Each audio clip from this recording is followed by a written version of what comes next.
A dinner cruise. Visit LakeMeadCruises.com. Attention Medicare members. Hi, I'm Margaret Pitcher with Light Owl Insurance. I'm a licensed agent in Las Vegas. Make an appointment by calling 725-249-4994. While I do not offer every plan available in your area, any information I provide is limited to those plans. Please contact Medicare.gov or call 1-800-MEDICARE 24 hours a day, 7 days a week to get more information on all of your options. TTY users, call 1-877-486-248-2048. My goal is to ensure that all of your healthcare needs are met. Call me for an appointment at 725-249-4994. That number again is 725-249-4994. It's time for the most interactive radio program in Las Vegas today. It's time for Pushing the Limits with Brian Shapiro. Brian will talk sports, politics, entertainment, and anything that matters to you. Feel free to call Brian at 702-221-7283. You want answers? I want the truth! Now, Pushing the Limits, here's Brian Shapiro. Well, hello, everybody. Hi. Good morning, good afternoon, whatever time it is.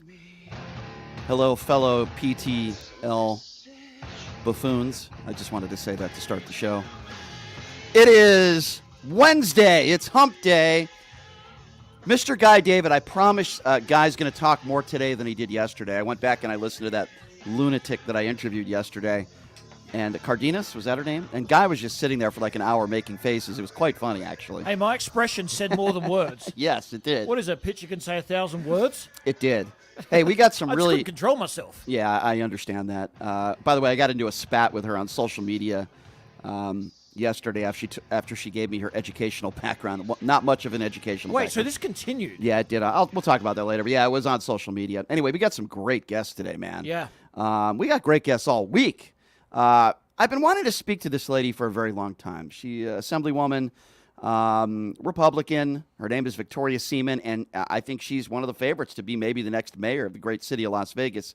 I'm going to ask her about a lot of different things. Maybe a few questions about Michelle Fiore, questions about Carolyn Goodman and what she would do maybe differently. So Victoria Seaman's going to be joining us here in just a few minutes on the show. And then later on in the show, I've been wanting to interview this guy for a long time, too, and you got him in studio. He owns 31 casinos across 3 states. He lost the biggest poker pot in American poker history, $2 million recently. Literally. Yes, his name is Eric Persson, and he is quite the character. He owns Maverick Gaming. He's a very wealthy man and a very outspoken man, so he's going to be joining us in hour number 2. So, Brian, you love poker, so you know a lot about him. I don't know much about him at all, but I've researched him the last day.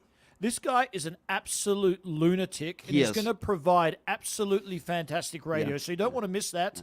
I love him now. I might hate him at the end of the show. I don't know. But what I can promise is we're going to have some fireworks. Yes, I do enjoy having lunatics on the show at times. Yesterday was a good example of that. But anyway, speaking of lunatics, I want to play you this audio, and then we're going to talk about it because we didn't really get a chance to talk about it yesterday. It's the new Donald Trump audio that was released that a lot of right-wing buffoons, if you listen to right-wing echo chamber radio, they either didn't play it or they didn't talk about it, and they rather talk about 33,000 Hillary Clinton emails, because that's what a lot of the echo chamber Republicans who do talk radio in this town throughout the country do.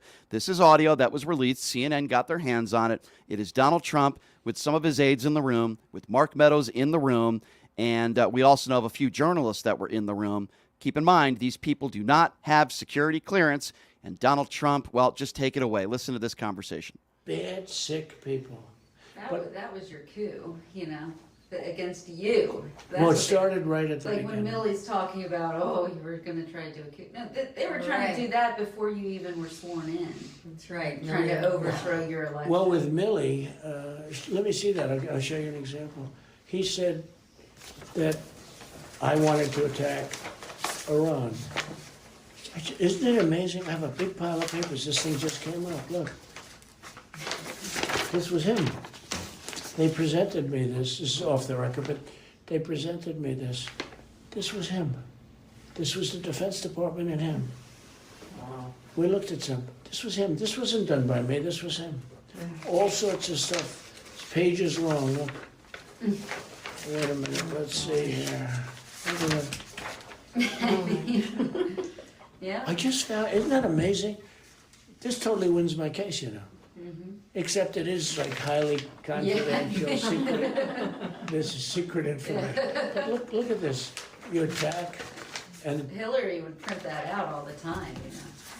she'd send Private it. email. No, she'd send it to Anthony Weiner, Yeah. the pervert. Please print. By the way, isn't that incredible? Yeah. I was just saying because we were talking about it, and you know, he said he wanted to attack Iran and what. These are the You did. papers. It's pretty This was done by the military, given to me. I think we can probably, right? I don't know, we'll have to see. Yeah, we'll have to try to Declassify. figure out it. yeah. See, as president, I could have declassified Yeah. it. Now I can't, you know, but this is Yeah, classified. now we have a problem. Isn't that interesting? Yeah.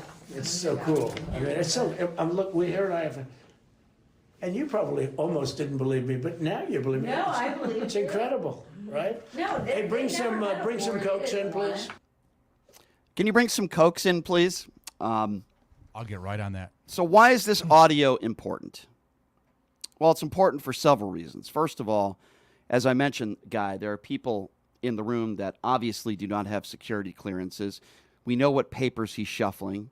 He's not talking about magazines. He said it himself, top secret materials. He said it in the audio, and then he's showing it. And why is he doing this? Because Miley, who he was in a verbal spat with, said that, talking about Iran, Donald Trump wanted to make it clear that he's not the one that wanted to invade Iran. So this is about ego for Trump, and this is the most classified information we're talking about here. And he's so cavalier about it, and the audio proves that. This is unbelievably dumb and unbelievably arrogant. And I'm not just saying that because it's Trump. I would say that about everyone. That is a plan to attack Iran. He's just showing random people. And what makes it even more dumb, Florida's a two-party consent state. Yeah. He knows he's been recorded. I cannot fathom how cavalier and careless and reckless that is. And can we all now officially end the debate whether a president that's not a president anymore can declassify information? Yeah. Because he just absolutely admits it there. Correct. So admits he's been playing us with that the last year or the last 6 months or however long. I mean, it's Jack been. Smith has to be salivating at this audio. I mean, it's a prosecutor's dream. And if you listen to right-wing echo chamber radio, if you watch Fox News, OAN, or Newsmax, many of these networks won't even play the audio. And then if they do play the audio, which many of them won't, or maybe they'll play 5 seconds of it, they'll talk about Hillary Clinton's emails. By the way, the FBI investigated that, and they said that she did not commit a crime. But yet they'll go back to Hillary Clinton's emails. And Donald Trump has been so cavalier about this whole thing, defying a subpoena, deny, yet the audio speaks for itself. Right. And how Trump reacted to this also says a lot, because he was on his Truth Social minutes after CNN released this footage, going on an absolute barrage. Yeah. His lawyer didn't even have time to speak to him. And he went nuts at Jack Smith. Some could say he threatened Jack Smith. He said crooked Joe Biden. He said crimes of millions of dollars. He went into all his absolute false propaganda that he does to deflect. Right. He didn't say anything about the tapes. He tried to deflect. Yeah. Then yesterday, his lawyers had obviously spoken to him and said, how can we get around this? Because you're probably in some trouble for that. And the lawyer said, let's just tell him, because there's no video footage, it wasn't the plan. Yeah. It was just regular papers. Yeah, it was People magazine he was looking at. Yeah, exactly. So now Trump's come out and said, I didn't have the papers. I would have never had the papers. But you went on that tirade and didn't say it once then after you spoke to your lawyers. Yeah. Let's be clear. I It's agree. ridiculous. I agree, Guy. It's a good point. And let's be clear here. At this point, if you're still defending Donald Trump, forget about if you're getting paid to defend him, right? I understand if you're a surrogate, if you're going on these networks, you're being paid to be a Trump spokesman. Okay, I'm not talking about that. I'm talking about if you're just still a Trump supporter and you are even if you're a Trump supporter, but you're not defending this, okay, I'm not talking about you. I'm talking about the Trump supporters that are still defending him, and they want to talk about Hunter Biden, who, by the way, has never been a politician before, and they want to talk about Hillary Clinton's emails, something from 8 or 9 years ago. The FBI already investigated and said she didn't commit a crime. If you're one of those people that's talking about that and defending Trump here, you are a complete idiot. I don't know what else to say. You are brain dead, you are brainwashed, and you're a moron. And Donald Trump, going on his Truth Social, which I call Lie Social, said, why did deranged Jack Smith and the DOJ FBI leak a tape to fake news CNN? Phony spin and all. Here's my response to that. Said leak a tape. Didn't say I didn't have the papers. That's what Mark Levin does, the great idiot, Mark Levin. That guy's as dumb as anything. Yeah, the great idiot.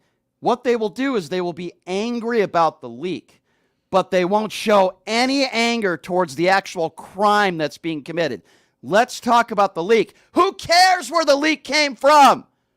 If you weren't so damn stupid and you weren't showing classified documents to people without any security clearances, then we wouldn't be talking about a leak. Who cares where the leak came from? It's classic deflection again. And I'm so sick, like you said, of Hunter Biden. Do you know what Hunter Biden is? He's a drug addict. Mm-hmm. He's an alcoholic. He has sex addiction, which he's admitted to all of this. On which ABC, I might have that as well. Yeah. He's admitted to ABC on air that he went on a 13-day crack cocaine binge after his brother died. He said all that. Mm-hmm. But he is not, and there's many people like that in America, but he is not part of the Biden administration.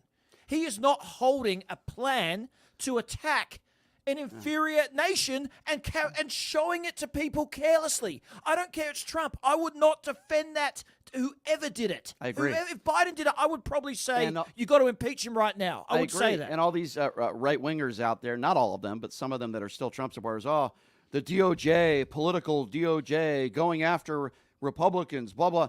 Last I checked, there's a lot of Republicans that are FBI agents.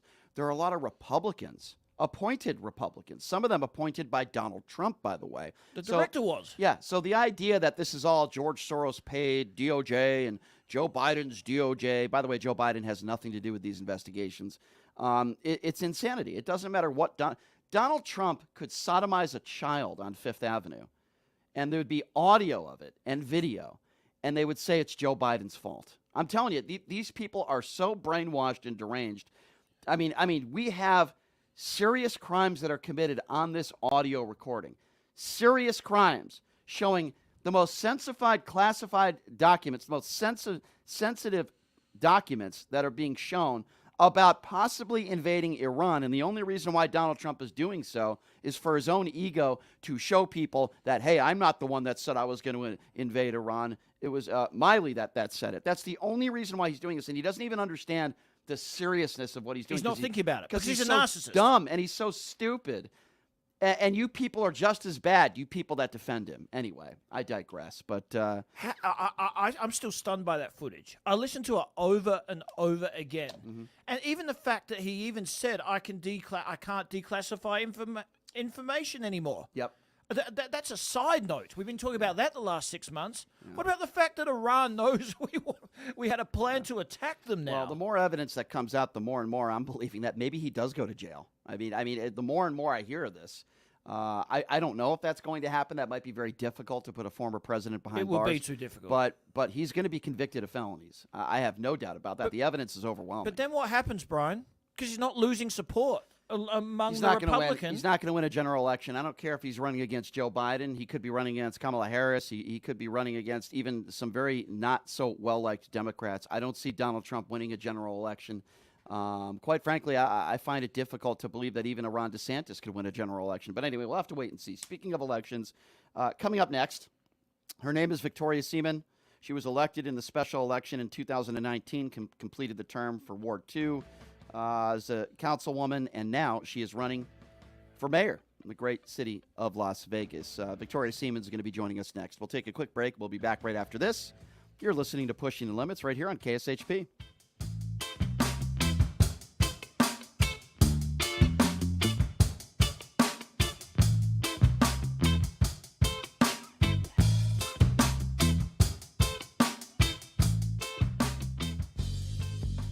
Hey everybody, are you struggling to find a pizza place that reminds you of Brooklyn? That true blue New York style pie? Well, worry no more. Stallone's Italian Eatery Pizza is a knockout. We're located at 467 East Silverado Ranch Boulevard, just off of Premier Road, half a mile east of South Point Casino, just minutes from the Las Vegas Strip. Come by and grab a slice of pie. Plus, check out our Brooklyn-inspired Italian cuisine. Our sandwiches are super. Hero, that is. Because why be a sub when you can be a hero? Stallone's Italian Eatery is here to serve you phenomenal food, Vegas. Forget about it.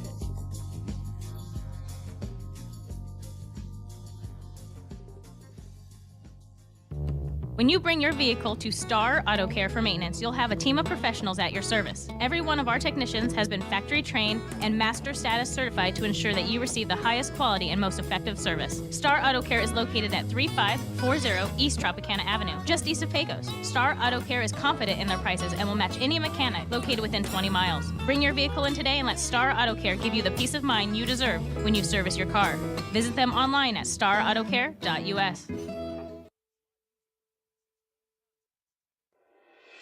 Buying or selling a home is a huge life event that requires guidance from an expert in the industry and community. My name is Blake Wynn. You may recognize my name as my grandfather was the best governor the state of Nevada has ever had. Growing up in Las Vegas, I've come to know this community intricately. Now, I am raising a family here as well, so I understand all the issues impacting our home and quality of life. As the top realtor for the #1 real estate team at Keller Williams, you can have confidence in my experience, knowledge, and track record. When it comes to buying, selling, or investing in real estate, choose a name you can trust and someone who understands the community you call home. Call Blake Wynn today and experience the difference of a trusted expert. 702-540-3311. Sapphire Pool and Day Club, the world's only topless gentlemen's day club, introduces its 2023 pool season lineup with a bevy of beauties and social media celebrities throughout the summer who will all host alongside hundreds of Sapphire's topless poolside entertainers. Enjoy brunch in the sun with items like frittata-style omelets, stripping chicken, and French kiss toast before washing it down with signature summertime cocktails. 10 lines beware. Go Bear! Ladies are welcome to go topless within the day club for the ultimate party. Guests can purchase affordable day bed packages, cabana packages, lounge chairs, and more. The best part though? Pushing the Limits will be broadcasting shows every other Friday throughout the pool season with a ton of surprise celebrity guests. Wow! Reserve your spot now. For more info, visit sapphirepoolLV.com or call 702-869-0003. That's 702-869-0003. See you at Sapphire. Whether you're a corporate executive, on a family vacation, or just passing through, St. George Inn & Suites will meet your specific needs. It's conveniently located near restaurants, shopping, and movie theaters. St. George Inn & Suites offers a variety of room types, 2 fabulous pools and jacuzzis, a fitness center, a free full hot buffet breakfast, and laundry facilities. To make your booking, call 435-673-6661 or book online at stgeorgeinnhotel.com. You need to stop in Southern Utah? Make that stop at St. George Inn & Suites. Hey everybody, it's Brian Shapiro from Pushing the Limits. I want to tell you guys about Sahara West Urgent Care and Wellness. They're conveniently located on the southwest corner of Sahara and Jones. They're open Monday through Friday, 9 a.m. to 9 p.m. and Saturday, 9 a.m. to 5 p.m. At Sahara West Urgent Care, they'll take care of all your healthcare needs. They offer routine services such as physicals, STD testing, car accident treatment, and work injuries. You name it, they do it. They have on-site x-ray, EKG, ultrasound, and labs. They treat chronic conditions such as asthma, blood pressure, diabetes, and more. They also offer general wellness exams, treatments such as testosterone enhancement and cancer screening. They're located on Sahara, 6125 West Sahara Avenue. Their number is 702-248-0554. And the best part, they accept most major insurances and affordable cash pay prices, office visits starting at just $95. And I'm also a client, so please give them a call, 702-248-0554.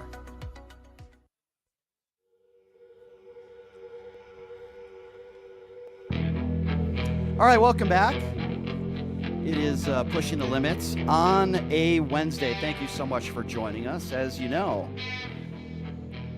a lot of people running for mayor. I shouldn't say a lot, but several so far. And I've interviewed a few of them, Shelley Berkeley being one of them a few weeks ago. And the lady we have with us in studio right now, she was elected the special election back in 2019. She completed the term for Ward 2, which was extended through 2022. And then she won re-election in the primary of June in 2022 with 55% of the vote.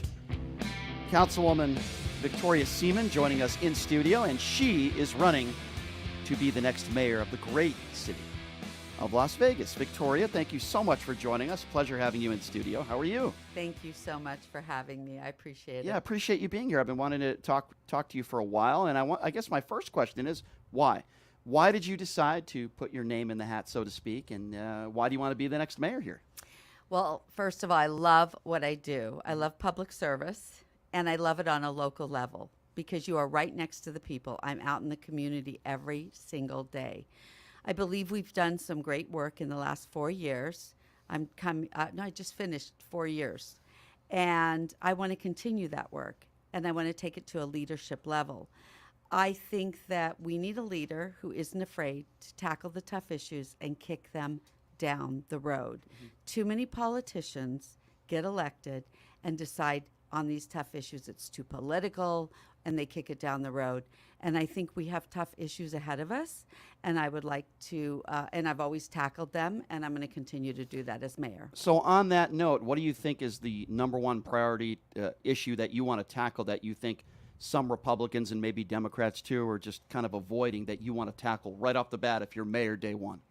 Well, first of all, public safety is number one. Mm-hmm. So we have to continue to work with our metro and continue to work with the public on that. Public safety, number one. But one of our biggest issues at the city is the 100 million lawsuits that are sitting at the Supreme Court with Badlands. And it may be settled before the mayor's race, but I'm probably the only one that has stepped out front and had the courage to say from the beginning, before we had the judgments, right, it's time to come together and settle this. Don't leave it up to the courts because it's going to be at the cost of the taxpayers. Gotcha. So I want to talk to you about some national issues. We'll talk about more local issues, but let me get this out of the way right from the start. I think, as you know, I'm not a big fan of Michelle Fiore. I never have been for a lot of different reasons, right? And you know it's been all over the news, and everyone talked about it, about the alleged physical altercation that you two had, that allegedly she broke your finger or fingers. What, if anything, can you say about that situation? What I can say, it's part of the reason I'm running for mayor, is because we should have never swept these things under the rug. We have thousands of employees in the city. Everyone should feel safe in their place of work, including elected officials. Do you feel like that's what happened here in this city because it was alleged? I don't know if you made those statements, but somebody had said that they swept this story under the rug. They didn't want people to talk about it, and they tried to keep it quiet. Absolutely. At the expense of, first of all, allowing someone to get away with that and feel emboldened by it, but also allowing another elected, who happens to be myself, as the victim. So another reason I'm running for mayor, we need transparency, and it's a really good time, I believe, with the city. We just appointed a new city manager, as you probably know. Mike Jansen just got appointed, and he will take his seat September 1st. He's been ratified. We are now getting a new city attorney. I think it's really important. And then in 2024, we'll have a new mayor. The priorities for me, when I talk to people that want to run for city attorney and they wanted to be appointed or possibly run for city manager, is the most important thing for me is transparency. Yeah. I don't want to see us, the press, coming to us for documents, and 99.9% of them are redacted. Right. I agree. If we're not doing anything wrong, then put it out there. All right. So forgive me. One more question there, and then we'll move on to all this other stuff. I promise. One more. It was my understanding, full disclosure, is there's ongoing, you have a lawsuit against her, correct? Okay. Correct. So I know there's certain things that you can't talk about. I respect that, and that's why this will be my last question. Can you answer this question for me on the record? Did she break your fingers? Yes, she did. How many? One. She broke your finger, so she just grabs you. Well, I don't really want to get into the details. Okay. She did grab my finger. She twisted it in many ways, and it was broke. And a year later, I had to have surgery in the healing. So I am suing, so I don't want to talk more about that. No problem. But it was an assault, And it's been, they've been tried to cover it up, and nobody wanted to deal with it. And it was not the first resort, it was the last resort. I really need the city to step up when it comes to other employees. And everyone, like I said, I'm going to say this again, everyone should feel safe in their place of work. I have to ask you this as a general question, just in the workplace in general. Like, we all have people that we don't get along with, right? I mean, I can't stand, no, Guy, I'm just kidding. No, it's okay. I'm just Not kidding. many people can. I love the people here at KSHP. But no, in all seriousness, when you go, you're absolutely right. In the workplace, you're not going to get along with everybody, but you want to feel safe. I guess my question to you, and a general question, is how do you work with somebody like that, or just in general? When something like that happens, I don't want to go to work every day, right? I mean, that had to be an awful situation for you to have to go to work every day, and you're working for the people, you're an elected official, and to try to, you can't forget something like that. I mean, how difficult was that for you personally? Well, almost every single day I had to have somebody with me at City Hall so that in case something did happen, I had a witness. I did get death threats in that summer. Wow. It was very challenging for me.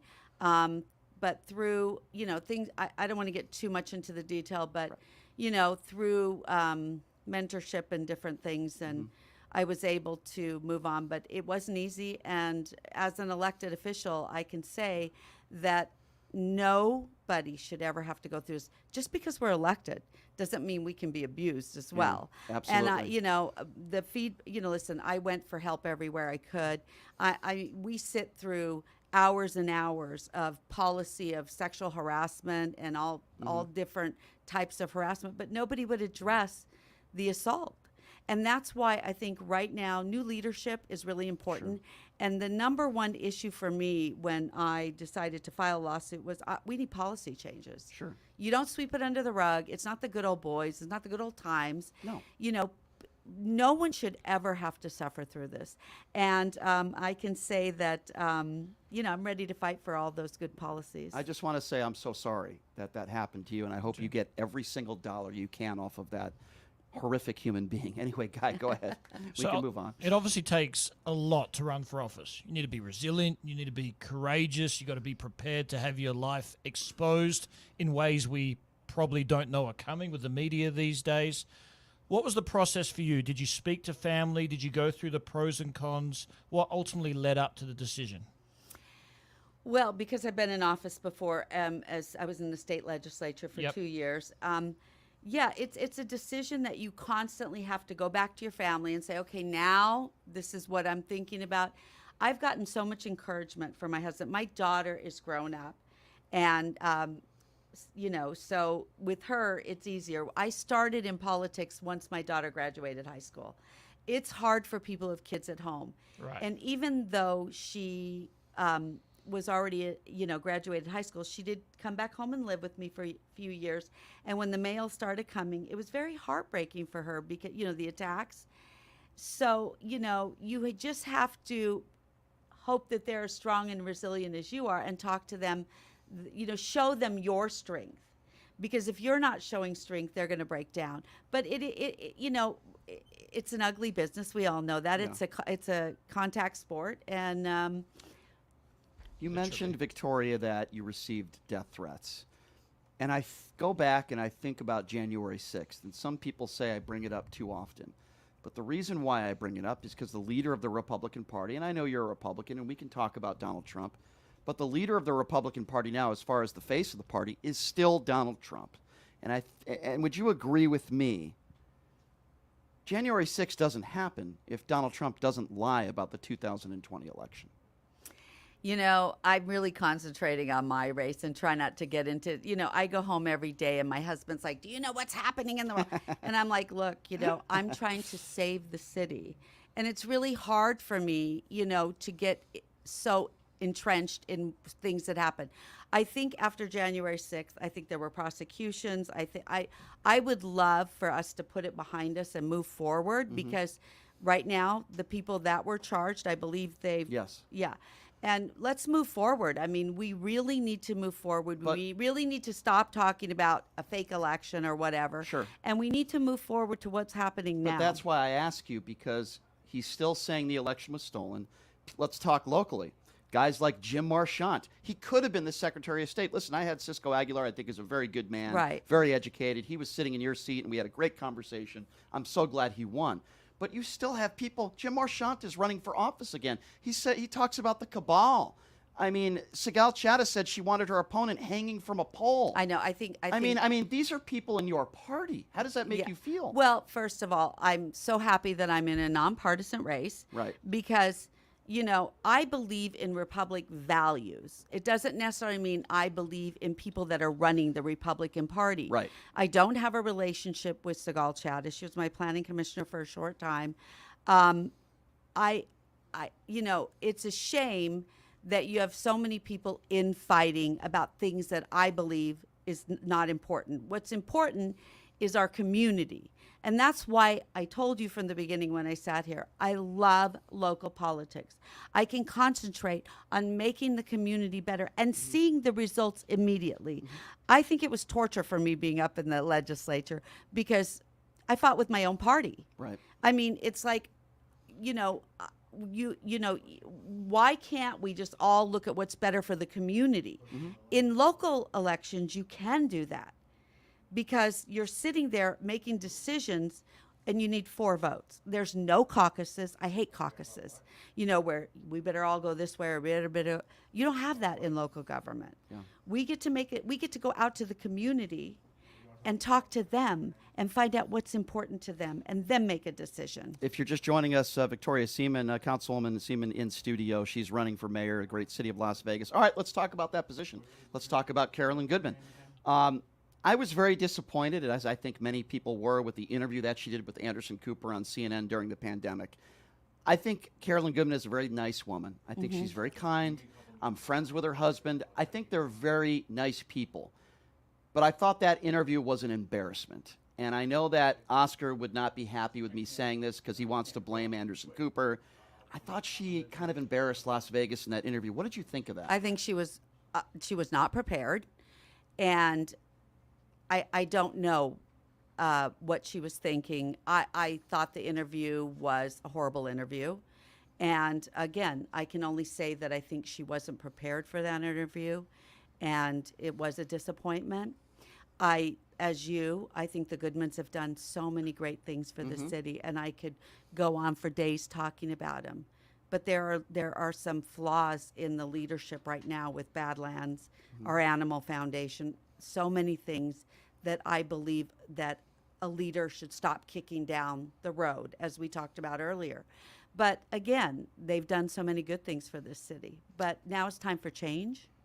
I hear what you're saying. Yeah, I was very disappointed with that interview. All right, let's talk a little bit about, I guess the first topic would be COVID. I just want to get your thoughts on that. During the pandemic, how did you think Steve Sisolak did? What are some of the things that maybe you would have done differently? What are your thoughts on him opening up the casinos but yet closing the local bars? That was one of my criticisms. What were your thoughts on Steve Sisolak and his tenure here? Very disappointed you don't pick and choose who you leave open. And I can tell you this, being in the city at the time during COVID, the big boys and the big businesses survived, and the mom and pops, a lot of them went away and never came back. Right. Not fair. And the COVID money was given if you kept your employees. Well, if you're a mom and pop, how are you going to keep your employees? Yeah. So there's the one thing I've always hated about government is we're picking and choosing. And I would not have done that. So I wasn't in Sisolak's shoes, but I was a city councilwoman. So I was in leadership. And I believe that he made a lot of mistakes, and that's probably why he's not the governor right now. What is your relationship with Joe Lombardo? What are your thoughts on Joe Lombardo as governor? I like Joe. I supported Joe. I believed that Joe could win, and I believe that he is going to be a good governor. Now, there's a lot of people that say, well, he did this or he didn't do it. Nobody's going to agree 100% on what you do. But I believe that he spent 8 years leading an incredible organization, and he's got the experience. So I think he'll do well in the future. And I think he'll get reelected because I think he really, truly cares about this state. He is a native. And I really do believe that he's doing the best job that he could do. I asked this question to a lot of Republicans today because most of my friends that are Republicans are old school Reagan Republicans, and we seem to have a lot in common. And even though I lean to the left on a lot of social issues, I've always considered myself an independent. I didn't vote for Barack Obama. I didn't vote for Hillary Clinton. And when I talk to Reagan Republicans, they give me a pretty good idea of what Republicans stand for. I don't know what Republicans stand for today, the new era of Republicans. So I want to ask you that question. If I asked you, Victoria, what do Republicans stand for today? What are their values? What do they stand for today? And I ask you that because what I hear from a lot, not you, but from a lot of the Republicans that are doing TV interviews today nationally, they talk about gender identity. It seems like that's all they want to talk about. They're obsessed with transgenders. And, you know, they talk about the Hunter Biden and the Biden crime family. And I never really hear them talking about solutions like healthcare, right? Or talking about the abortion issues and you know, inflation and so many things that are important.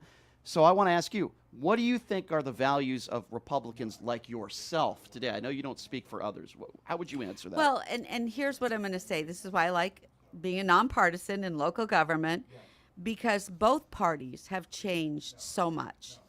You know, what the platform and the values were, like small government, you know, go on and on with it's changing by each person that you mentioned earlier, you know, and saying things and doing things that I don't think are my value. When you're saying somebody hanging from a crane, that's not my value. Right.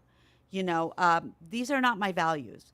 So that is why I've really love what I do. I love, you know, I love being in a nonpartisan position. I like to consider myself nonpartisan because of that. Now, when you talk about some of the platform that I grew up with or I cared about all these years was, you know, basically let us have the opportunity for everyone. Small government, opportunity, you know, like this picking and choosing of business, those are not my value, is when we sit and we pick and choose who we're going to support and who we're not going to support. You know, so it's changed so much. I mean, it's hard to answer, you know, on both sides. Like if I hear what Democrats stand for, and I don't speak for Democrats, but I think I have a good idea today what they stand for. Equality, you know, whether it be Black Lives Matter or pro-LGBTQ. Right. They want equality. They want to give a woman the right to choose. They want everyone to have access to health care. They don't want tax breaks for the rich. They want to help the poor. I know I'm making general statements, but for the most part, I think I have a general idea of what Democrats stand for today. I don't know what Republicans stand for today. I mean, I guess they want to take, and again, I'm not talking about you specifically, but in general, 6.5 out of 10 Americans believe in a woman's right to choose, yet most of the Republicans that are in office do not want to give a woman the right to choose. This is a big issue, and I understand if you're mayor, you're going to have no say in this. I get that. But what are your thoughts on that? Do you think it should be up to the states? Did you agree with I do think that the states should decide. It's closest to the people rather than a whole federal blanket. And what people don't understand is, you know, the Roe versus Wade wasn't about taking away the right. It was saying, here, put it to your local government. Right. And you guys decide. And it's in our Constitution. So what are we fighting about? Yeah. That was my whole thing. It's like, I also think that, you know, if you go back to the basics of Republicans and Democrats with equality, equal opportunity, it was all the same. Now, when policies don't work, parties start to, you know, push on other things. You know, I think most Republicans agree on social equality for everyone, but it's this fight and this fight for power and office that now we're just throwing in a lot of other things. And, you know, I think if we sit and talk, like I talk to a lot of Democrats or Republicans, and we all, except for people running for office, let's leave them out, okay? But we all seem to agree on the same thing. Yeah. And then it's just, oh, well, how am I going to win? What can I talk about? There are extremes on both sides. There's extremes. I mean, agree. Yeah. I think one of my favorite presidents, besides I loved Ronald Reagan, I also love Kennedy. He was one of my favorite. What do you think about this new Kennedy? I shouldn't say new Kennedy, but Robert Kennedy, who seems to be a conspiracy theorist. I don't know enough about him, but I'd love to learn about every candidate when the time comes, when they're serious and they, you know, winning the primary. But for right now, I just think that we've gotten too far away from what's important to the people and the community, and it's all about power. Well, let's talk about that because, you've been in Las Vegas for how long? Long time. Yeah, And, 18 years. And I about the same. I've been here 20 years. Where did you come from? Connecticut, believe it or not. I hate it there. Really? My family, I hate it there. I love Las Vegas, and I know you do too. October 1, it's near and dear to all of our hearts, right? The biggest mass shooting in American history, a record that we never wanted to have. Terrible day, right? So I want to talk to you about that. Obviously, this was a deranged individual. Absolutely. And he was able to purchase weapons legally, AR-15 style assault weapons. It seems to me, when I speak, and again, I'm making large generalizations here, which is what I do on this show a lot. It seems to me that I haven't spoken to a lot of Republicans that have a lot of solutions other than let's arm our teachers in schools, let's harden our schools, and then let's just put our arms in the air and say, hey, bad people are going to do bad things. I speak to Democrats, and they want to get rid of assault weapons, and they want to raise the age from 18 to 21, and they want mandatory training, and they want to be harder with red flag laws. So I ask you, Victoria, what can we do? What would you do? What do you want to do? Start dealing with mental illness. That's what I want to do. And that's something we don't do, and we don't do enough of it. And we talk about it a lot, but we don't do it. And you look at the session that we just finished. Where was all the issues? I mean, all the, talk about we've got to help with the mental illness. Now, I know that we're talking about the $100 million from the state and then private money, because I flew to San Antonio with that group to look at the Haven of Hope. So, yes, we're looking at the homeless issue, and that's what we should be doing. But when are we going to get to the root of the mental illness? Sure. And I want to see our legislators, that should be their major concentration. Because unless you deal with that, it doesn't matter if you get rid of all the, guns are not legal, people will get them. Or they'll use other weapons, knives, strangulation. We have to deal with the mental illness. Can I ask you about that then? And then I'll ask you a few more follow-up questions. But I agree with you. We need to do a better job dealing with mentally ill people. But why is it that there are mentally ill people all over the world, yet we seem to have this problem at such a high level here in this country than in other countries? We all know that there are mentally ill people all over the world. Then why is it that we have this issue here?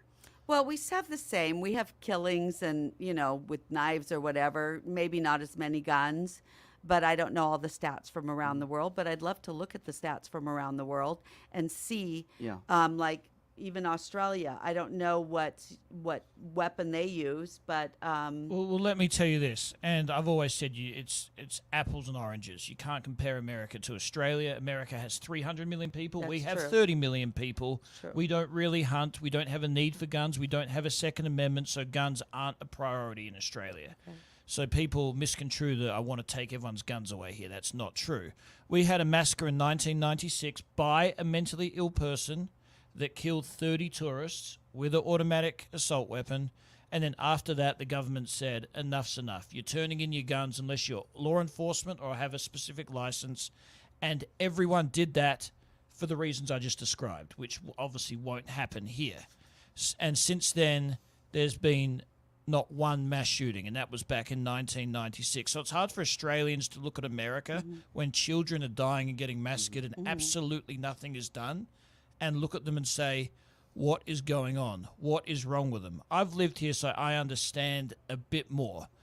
I just don't understand why some basic legislation and restrictions cannot get passed. Not taking away your guns, just some basic stuff to just maybe help things in the future, because this is continuing to happen, and it hurts. It hurts people around the world that are watching it. And I agree, Victoria, with a lot of what she said, but I guess if put in a situation where a mentally ill person is able to get their hands on some sort of weapon, I'd rather them not be able to get their hands on any weapon. But if I had to choose, I would rather them not be able to purchase an assault weapon or an AR-15. I mean, you don't hear of many people with a knife that are killing 60 people at a concert. That's now, a lot of countries' philosophy. Right, and you tell me if you disagree with this or not, but I feel like there are certain guns, as I like to call weapons of war, that were used or made for one reason only, not to defend yourself, to kill as many people as possible in a short period of time.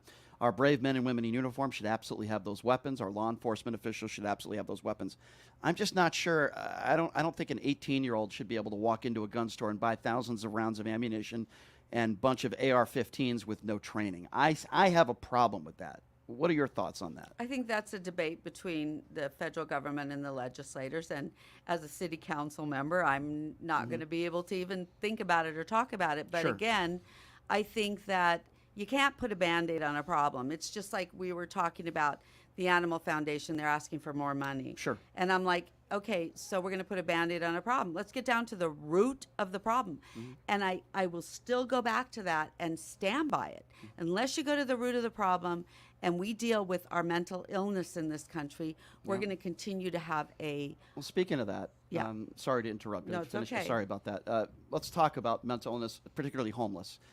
There are a bunch, you know this better than anybody as a councilwoman, bunch of homeless people, especially downtown, people defecating on the streets. I've spoken to some business owners who have done my show, who have said they literally have to clean feces off in front of their business or law office. It's horrible, and it's not getting any better. So my question to you is, day one as mayor, what do you do to try to help? I know there's not one thing you can do to get all the homeless people off the streets, but what can you do if you're mayor? Well, continue on the policies that we did. When I got elected in 2019, we did the camping ban. You're very familiar with that, I'm sure, where we came in and we said, you know, you can't encroach upon somebody else's property. Look, my heart is with recovery and homeless and mental illness, but you can't encroach upon somebody who's trying to make a living and trying to get customers. So what we did was twofold. People will go, well, you did this camping ban, you're just moving people. No, we have the Hope Corridor, which we were trying to replicate the Haven of Hope, but really didn't have the acreage or the money, but it's something. At least we are the one jurisdiction that was doing something. From county, from everywhere, they were bringing everyone from everywhere.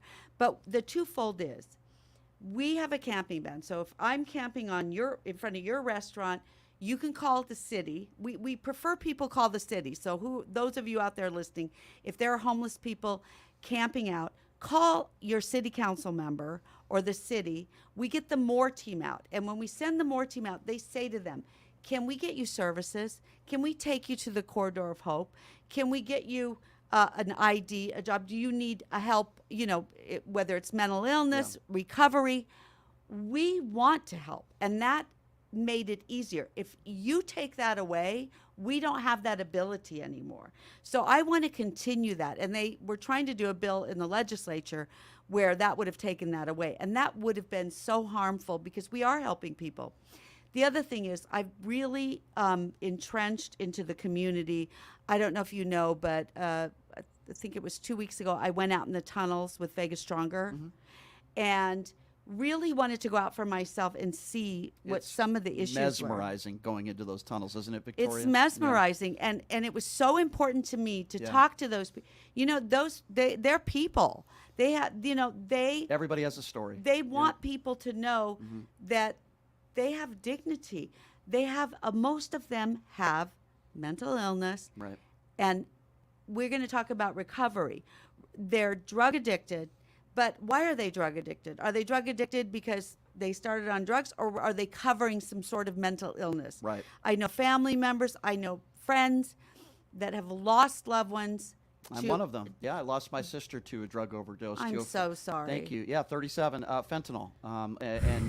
That's hard. That's getting everyone. 37 years old. So I know exactly what you're talking about. It's affecting my everyone. family is going through it. And this country failed my sister. She was in and out of rehab centers. Nobody could help her. So I applaud you for talking about this. Yeah. And it is a major issue. And you're going to get a lot of people off the streets, the homeless people, if they get the help that they need. The problem is, where does the money come from? Where do you take them? And you can't force somebody. See, that's the issue, right? Right. You couldn't force my sister. You can't force somebody to get help unless they want help. That's And right. Darren Waller, former Raider, Yes, great guy. know him well. Yeah, and he did what you did. He went into these tunnels and he saved lives. Yeah. We need more people like you, the politicians, the people that don't just talk the talk but walk the walk, and go in there and actually talk to people It's dangerous. I wouldn't recommend is anybody going there by themselves. No, don't. But, No, don't. But what you did is admirable. And we yeah. brought 3 people back to recovery. We saved. That's great. Hopefully, we had a chance to save 3 people. If we save 1, it's enough. Absolutely. Right. It's enough. It could have been your sister. It could be some other family member. And so, and I'm very involved with Foundation for Recovery. Yep. Ryan Hampton, Mobilize Recovery. I love what they're doing. Yeah. I'm going to support them. We have opioid money coming in the city. I have been very vociferous about saying, I want it to go to recovery services. It's not going to go to, workforce. I want it to go to recovery or mental illness facilities, awareness. Yeah. And this is one of the things that really bothers me about government is that the wasteful spending. Well, let's just put some over here and over here. How about we put money where it needs to go? Agree. Our COVID money, our opioid money. I agree. And as a leader, I have a little bit more say. I agree with you, but there are ways in which the city can make money. For example, the dispensaries, right? For years and years, the government was against legalizing marijuana. Now, all of a sudden, they're for it. They're making money, which brings me to my next question, which is a controversial one. You might know what I'm going to ask you. You can drive. I don't, but you can drive 45 minutes to Pahrump, and prostitution is legal. There are legal bunny ranches out there. You've seen the buses on the strip. We all know what they are. Girls direct to you.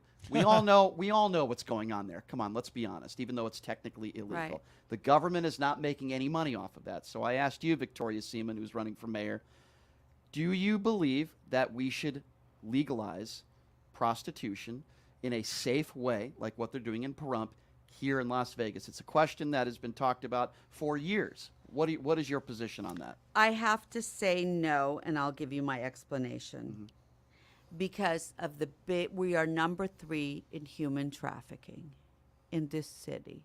I thought we were number 10, but I have been educating myself lately and working with groups that are doing anti-human trafficking.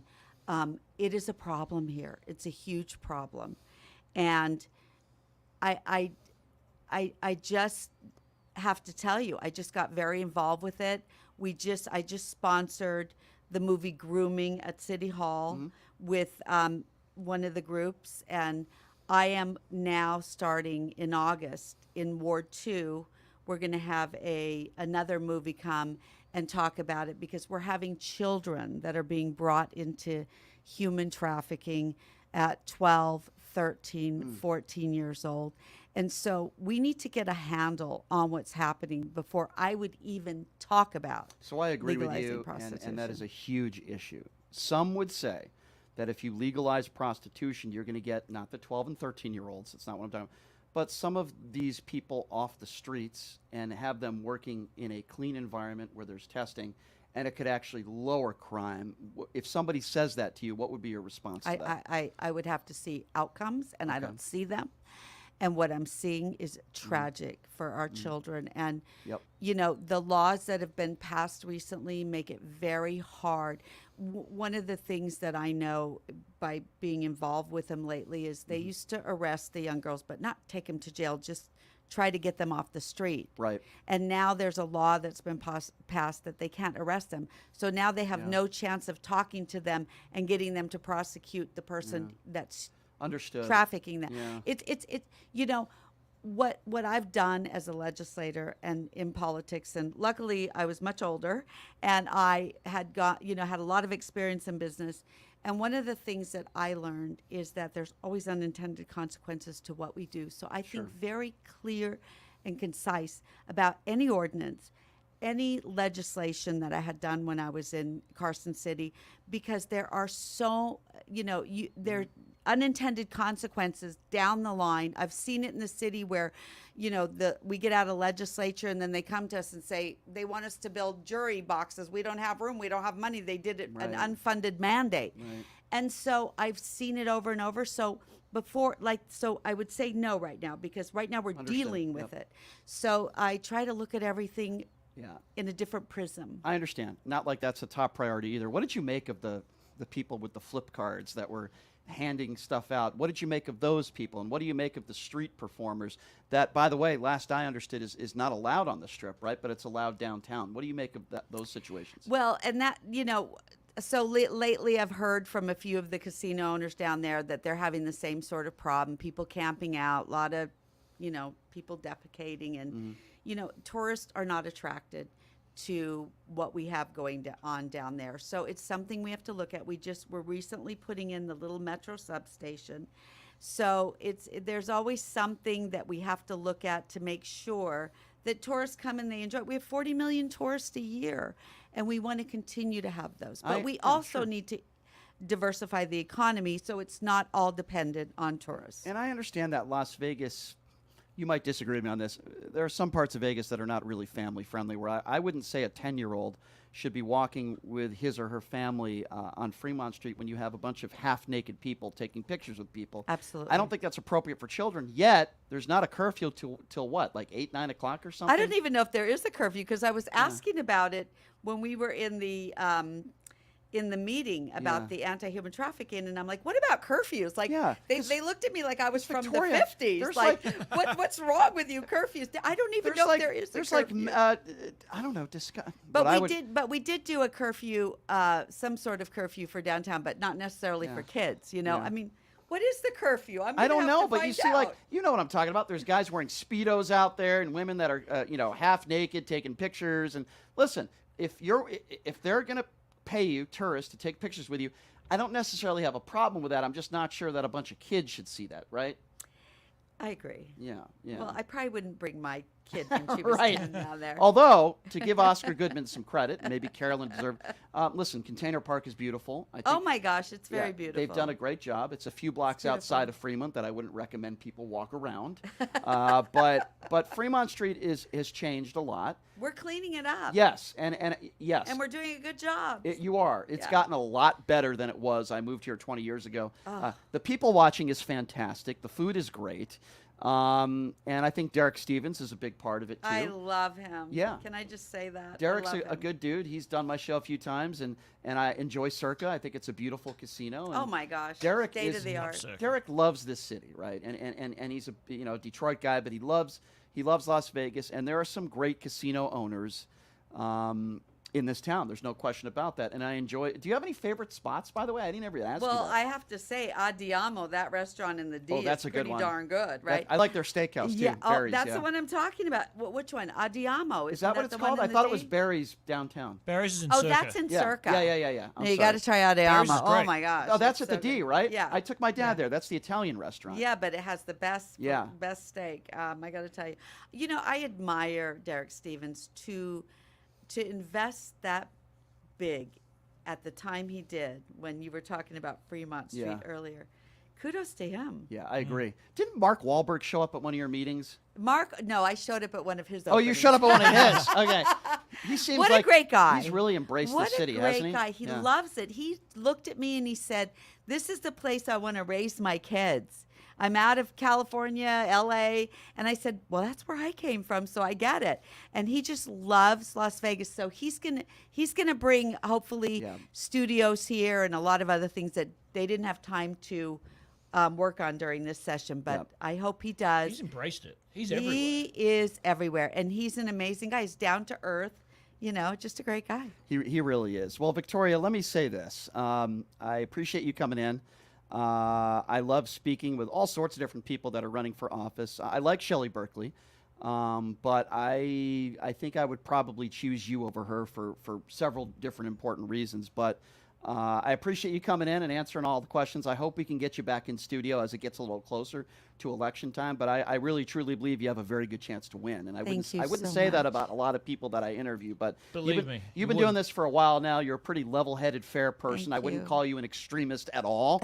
You're not saying you want any of your opponents hanging from a pole. No. You're not screaming to high heavens that Trump won the 2020 election. You haven't even brought up transgenders, and you're a Republican. What's going on here? You sound like a normal Republican. I sound like a nonpartisan city councilwoman, don't I? They still exist exist. But in all seriousness, that's the kind of person that I want representing me. I want normal people that are level-headed. Doesn't mean I have to agree with them on everything, but I believe you are that person. So thank you so much. Absolutely. So I appreciate you coming. It's a pleasure to meet you. Good luck with your Thank lawsuit you. against Michelle Fiore. Take Thank her for you. every dollar she has. I'm saying that on the record. No, but all seriousness, thank you so much for being here. It's been a My pleasure. pleasure. Thank you. Thank you so much. Appreciate I'll it very come back much. anytime. I really loved it. I appreciate Thank that. you. Thank you so much. you. Victoria Seaman, everybody. All right, we're going to take a quick break. A guy who owns 31 casinos is coming in studio next. His name is Eric Persson, professional poker player. Take a quick break. Be back right after this. You're listening to Pushing the Limits right here on KSHP.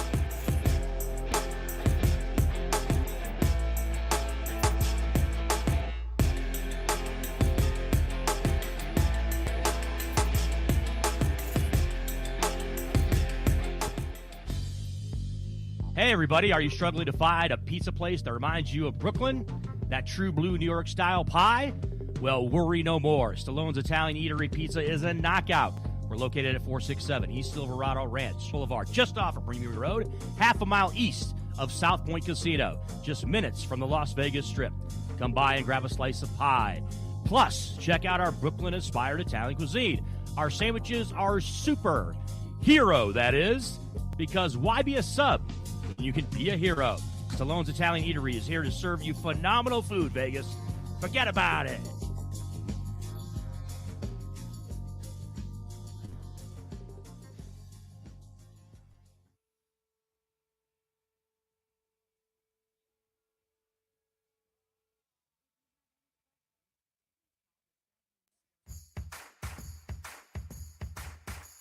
Look, it's impossible for the average person to find a great attorney out there. There's so much misinformation. Now, let me introduce you to former Chief Deputy District Attorney Thomas Moskal. He was Las Vegas's top DUI prosecutor for years. He prosecuted the most high-profile DUI cases in Clark County.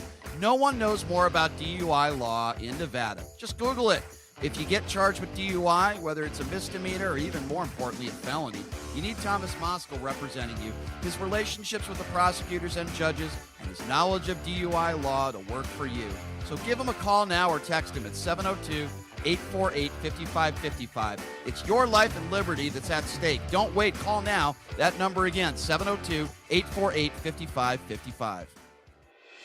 Buying or selling a home is a huge life event that requires guidance from an expert in the industry and community. My name is Blake Wynn. You may recognize my name as my grandfather was the best governor the state of Nevada has ever had. Growing up in Las Vegas, I've come to know this community intricately. Now, I am raising a family here as well, so I understand all the issues impacting our home and quality of life. As the top realtor for the #1 real estate team at Keller Williams, you can have confidence in my experience, knowledge, and track record. When it comes to buying, selling, or investing in real estate, choose a name you can trust and someone who understands the community you call home. Call Blake Wynn today and experience the difference of a trusted expert. 702-540-3311.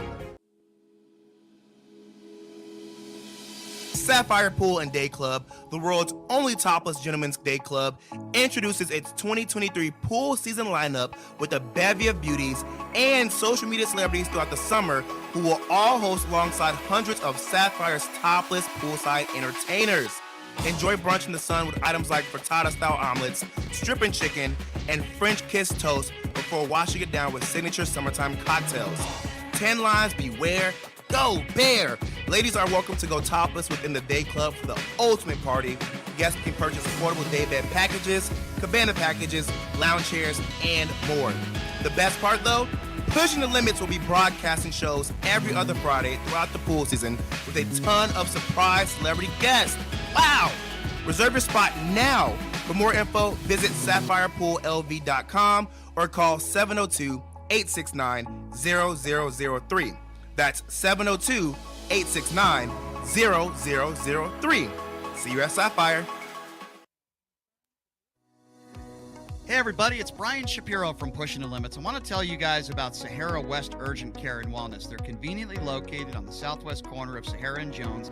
They're open Monday through Friday, 9 a.m. to 9 p.m. and Saturday, 9 a.m. to 5 p.m. At Sahara West Urgent Care, they'll take care of all your healthcare needs. They offer routine services such as physicals, STD testing, car accident treatment and work injuries, you name it, they do it. They have on-site x-ray, EKG, ultrasound, and labs. They treat chronic conditions such as asthma, blood pressure, diabetes, and more. They also offer general wellness exams, treatments such as testosterone enhancement and cancer screening. They're located on Sahara, 6125 West Sahara Avenue. Their number is 702-248-0554. And the best part, they accept most major insurances and affordable cash pay prices. Office visits starting at just $95. And I'm also a client, so please give them a call, 702-248-0554. All right, welcome back. It's Pushing the Limits on Wednesday. Thank you so much for joining us. Anybody that knows me knows that I'm a big poker fan, and I've been a poker player since I was 18 years old. I mean, Danny Negron, comes on the show pretty much every week, except for this month when he's in the World Series of Poker. I try not to bother him. Phil Hellmuth comes on the show all the time. First guy I ever met in Vegas was, first week I was in Vegas, Mike Mattisau, the Mouth. I've been around the poker world for a very, very long time. I played golf with Doyle Brunson and the late Lane Flack. So I know a lot of these guys, but the guy we have with us in studio right now, I've never interviewed him before. I had no idea he's been a Vegas local since 1992. I can't believe I've never run into him before. He's a very successful businessman. I said online, I think, that he owned 8 casinos. That was an insult. He owns 31 casinos with Maverick Gaming, and he has become one of the most household names in poker. His name is Eric Persson, and he joins us in studio. Eric, thank you so much for being here. How are you? Great. Thanks for having me. I appreciate you coming on, my friend. All right, so let's start from square one. You moved to Las Vegas. And get up. Don't be afraid of the microphone. I want to put closer. You moved to Vegas in '92. Why did you move to Vegas? I came to UNLV to go to college. And what was your major? I graduated with 5 degrees. 5 degrees? Yeah. Wow. Yeah. And then I went to Georgetown Law. How long does it take to graduate with 5 degrees? Well, I took 64 credits in a semester and 152 in a calendar year, so it went pretty quick. But wow. But I was in Vegas for about 6 years before I went up to Georgetown Law. Yeah. That's incredible. So how do you get to where you are now in owning 31 casinos? Forget even about poker. We'll get to that in a few minutes. But how do you get to owning 31 casinos? Well, the only job I've ever had is in gaming. I started working for Michael Gaughan, who owned Coast Resorts at the time. Now South Point. South Point, yeah. Yep. And while I was going to law school, so I was in Vegas 3 days a week, and I was in D.C. 4 days a week. I fly back and forth, and he did the best thing he could ever do. He trained me for every position. So I was a dealer, a floorman, a pit manager. I've had every operational job in a casino. It's the only thing I've ever done is casinos. And so I was putting myself through undergrad playing poker back then. And then as I went into law school, I started working for Mike. And then as I graduated law school, I just kept advancing my career in gaming. And eventually I just bought a couple casinos. We crushed it, applied that, implied equity towards purchasing more, and we've just been growing ever since. 31. In 10 years, you think you'll own 50? That would be disappointing. Really? Yeah. Disappointing. So the sky's the limit. Yeah. That's incredible. You know, you talk about your law degree, and I think to myself, what are you best known for? Obviously, you're a very good poker player, but I think a part of that is because of your talk at the table. And that might work with a lot of people. I mean, some of the seasoned pros, they probably won't pay much attention to you, but you've gotten into some hands with some of the biggest names in the game, cash games, and you've gotten to them. Phil Hellmuth being one of them. You became a household name, in my opinion.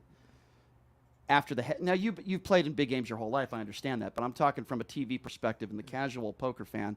After that heads-up match with Phil Hellmuth, let's talk about that for a moment. Going into that, did you know that you were going to be talking a lot of trash with him and you were going to try to get into his head? Did you know that before? No, it wasn't an intentional strategy. It's just that I react disproportionately to bullies. And so, he picked the wrong person, tried to push around, and what he was trying to do is intimidate me. He was trying to allow him to play his game to his best. But really, I just sort of shoved it up his ass, I think, and crushed him. You're known for flipping him off. Yeah. See, here's my opinion on this, Eric. I don't think you did it. Listen, maybe some could say flipping somebody off might be over the line. I really don't care. In my opinion, the game of poker is a major psychological and mental game. The best players in the world sometimes go on tilt, right? And you're very good at getting in people's heads. You're also very good at getting information. You're also very good at telling stories, lying, bluffing, picking the right spots. Doesn't mean you're always going to be right, but the psychological game, and you've played with some of the best in the game. And forgive me, I'm trying to remember. I can't believe I'm forgetting his name now. Who's the guy who got into that hand with the cheating hand, alleged cheating hand with the female and the male? What's his name again? I forgot his Garrett name. Adelstein. Okay, you were at the table when that happened. Yeah. Arguably one of the most controversial situations in the history of the game of poker. Right. So let's go there, and then maybe we'll get back to Helmuth. Did you think that she cheated in that hand based on what you know now? You were at the table. Well, in the moment, I was with Ivy, and our concern was that Garrett's action was going to cause her and Rip to quit, and we were there to play with them. And we were afraid that the game was going to break. And so when they interviewed us, we were like, fuck, let her play. And so in real time, we definitely did not think she was cheating. And to this day, I really don't know. If I put a gun to my head, I'd still say I have no idea. And I wouldn't vouch and say she wasn't, and I wouldn't say she is. My wife thinks she is, and people have really strong opinions. And Tom DeWan's like super certain she is, and I understand all that. I know that if I was in a regulated casino, I would just play with her the rest of my life, and I would just beat her. Well, she's a terrible player. Let's just call it for what it is. She's not very good. Yeah, I think she's trying really hard, but she's really inexperienced. And I think honestly, she was trying to get into that community, and I just think that if you're a thief, you don't give back the money. Exactly. And that was what I was going to say next. She gives back the money to him. Yeah. And I think that if you know what you're doing, you don't want to get it all in with that particular hand. No, it doesn't make any sense, right? And somebody got fired too, right? Somebody took some chips off the table. That was suspicious too, right? There's all a confluence of events that just make it super confusing for everybody. And I think that it was a learning lesson for Hustler, and I think that they're trying hard to, they've tried hard to remedy that, and it's just one of these spots where it's one of these hands that'll, live in infamy, I guess. But it sounds to me that you're not necessarily 50-50 on it. You lean towards she probably cheated. Is that fair? No, I think I'd say she probably didn't cheat. Really? But if she did, I wouldn't be surprised. See, I thought she misread her hand. I thought she had a pair of threes or something, right? I think Phil Ivey said that too. Well, she said that. She said a lot of different things, and it's it doesn't even matter what she said. If she's cheating, she knew she's cheating, and if she wasn't, then she was lying. So it's it's one of those spots where I just don't know why you give back the money. It doesn't make any sense to me. I think of a hand you were in with Garrett Adelstein, which I want to talk to you about, because this is what you're best at as far as poker goes.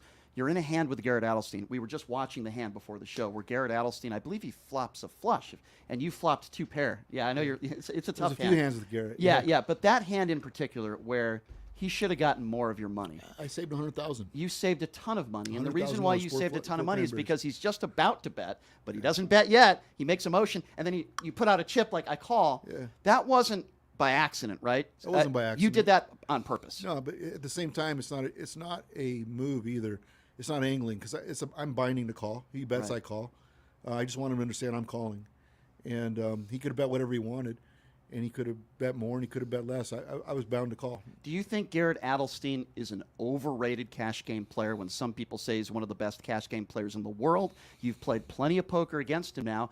Or would you say, no, he deserves all those accolades. He's better than me. What would you say about Garrett Adelstein? Well, Garrett Adelstein's a winning ring game, cash game player, and I'm happy to play with Garrett anytime. And I've historically, lifetime, I've had the best of him. Not just in avoidance of 100, but another spot I got him to pay me 6,000 and pay me another 70, and he had ace queen high, and that's on YouTube and stuff. So it's I enjoy playing with Garrett. It's not that I think I always have the best. I think that we make good content. I think there's good dynamic. I'm happy to play with him, but he's a winning player, So to me, I wish he would have handled the Robbie stuff just a little differently, only because it kind of busted that game up. But other than that, he has a lot of experience, and he's been hustled. He played a lot of the private games. Sure. I don't do that. I play the private games I play are the biggest in the world, and they're 100% on the up and up. And the reason they're on the up and up is because of the composition of who the players are. So it's they're not there to. It's more of a social thing. These people are very, very successful businessmen, own sports teams. Of course, comedians known worldwide. So they're just not there to cheat. But these lower level games have a lot of cheating. You hear about it all the time. I know Airball just got cheated in a home game, and so it happens. I don't expose myself, but Garrett did. So his life experience is, he's been hustled before. He sees a spot, it makes no sense, and I believe he 100% believes she cheated. Oh, I believe that too. Yeah. And he was doing what he thinks is right, and I'm not upset about it at all. I like Garrett a lot, but I'm happy to play with Garrett anytime. If you're just joining us, he's Eric Persson, professional poker player, owns 31 casinos, Maverick Gaming, which we'll get to in the next segment. So you lost a $2 million pot, just short of a $2 million pot on television. We were just watching that hand before the show. But my question to you is, what does it feel like for somebody that will never, ever – I mean, I get angry when I lose a pot that's $100, let alone $2 million. Eric, can you explain to the average poker player that doesn't have your bankroll, what does it feel like to win or lose a pot that is millions of dollars? Well, it probably the answer I give is probably pretty unsatisfying. Like I play with Patrick a ton, and Patrick Antonius, yeah. And lifetime, I have by far the best of him. If he was on here right now, he would just laugh and say it's true. I'm probably still up on him lifetime even after that hand. So it's like one of these spots where I can make him fold a lot of things, but I can't make him fold ace king of hearts with a 2-heart board. He happens to has a 1 fucking hand where I'm drawing dead, and he can't have kings or eight. Like he made a weird triple bet or 3-bet that it threw me off, and he was right, because it worked. Like at the same time, the way it feels is I've had a long disassociation between chips and hands. It doesn't come into my thought process at all. I've been playing too long, and if it did, it'd be a weakness. So then you shouldn't be playing. Yeah, so it's like I just think, wow, I made a mistake, and it's okay. I try to think what I could have done differently, how I could have contained that pot, how I could have changed my thought process. Think about a lot of things afterwards, but I don't get really excited when I win, and I don't get really down when I lose. It's more about thinking about how to use that information for the future, trying to be honest with yourself on whether you made a bad play or a good play, trying to just being introspective and just trying to grow, So it's not the amount of money, it's just chips. And that's the way you have to think. Otherwise, you're not going to be a successful poker player. You can't play with scared money, right? No. It doesn't matter what you're doing. Let me ask you this. That was a pot that was on television. Yeah. You've played a lot of big games without cameras there. Yeah. What's the biggest pot you ever won in your life? What's the biggest pot you ever lost in your life? Well, there's several pots that are in the $2 to $4 million range. Oh, and God. Jesus. I think $1 million hand in a hand is probably the most I've ever lost. And so like TV one's very close to that, and so it's right around those ranges. Why is it you decide not to play in tournaments? It's a waste of time. So like Ivy just played in 50,000, took 7th, and made 536,000. Took him 3 days. And I'm playing the games I play are $1 million swings in a day. Right. And so for me, it's not the best use of my time. It's not that interesting. And another thing is, I don't like tournament rules. I don't like how. The truth is, there's cash players. There's people who play both. That's true. There's online players. There's tournament players. These people who grind tournaments. Right. They're a bunch of fucking like, you picked up your cards too soon. Or like there are all these things like talking is discouraged. Like there's all these tournament stuff. Yeah. I think I honestly think it holds the game back. And like they think of it as like, they're playing chess and elitism, but they're not. You are so right. Like, I want to talk to you about this because you are so right on this. And I've been a big, supporter of in cash games, especially if you're heads up, right? You can flip your cards over. Yeah. Right. You're trying to get information. You could talk about your hand. You can do whatever the hell you want to do. That's right. Why don't they let you do that in tournaments? Like in the World Series of Poker, we discourage table talk. And I'm thinking to myself, Eric, and you know this better. You're a personality. People watch poker. I'll be honest with you. I don't watch a lot of poker on television, but I like watching you because you're entertaining. I like the table talk. I like Phil Hellmuth. I like the characters of the game, like after the Moneymaker era, guys like that. I feel like the last 10 years, who the hell wants to watch a bunch of 22-year-old internet geeks playing poker? I don't care how good they are. They take 5 minutes to make a decision. They're not talking at the table. I know you don't have to. It's not your job to be entertaining, right? But the ratings will be there. That's why ESPN doesn't show 20 tournaments anymore. They don't want to admit that. And I know there's Poker Go. And I get all that stuff, right? But the World Series of Poker discourages people like you. They do. And I know you don't play in the World Series, but what are your thoughts on that? And don't you think tournament poker should allow people to talk more? I think that, they're purposely limiting, an ability to gather information and also create content. And if you think about the most famous World Series of Poker, if you did a poll, I'm pretty sure it'd be Jamie Gold.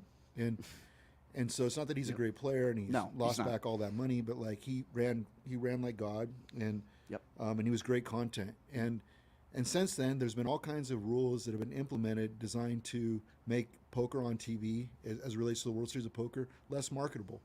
And that is why you don't see it on ESPN. It's because not enough people are watching. It's because there's a confusion. So it's like when you're in a tournament and if you reach for your chips early and someone's saying that you're not supposed to do that, come on, man. Like, if you can't turn over a card, why can't you turn over a card as long as everyone can turn over a card? If you can't engage in table talk when it's heads up, why not?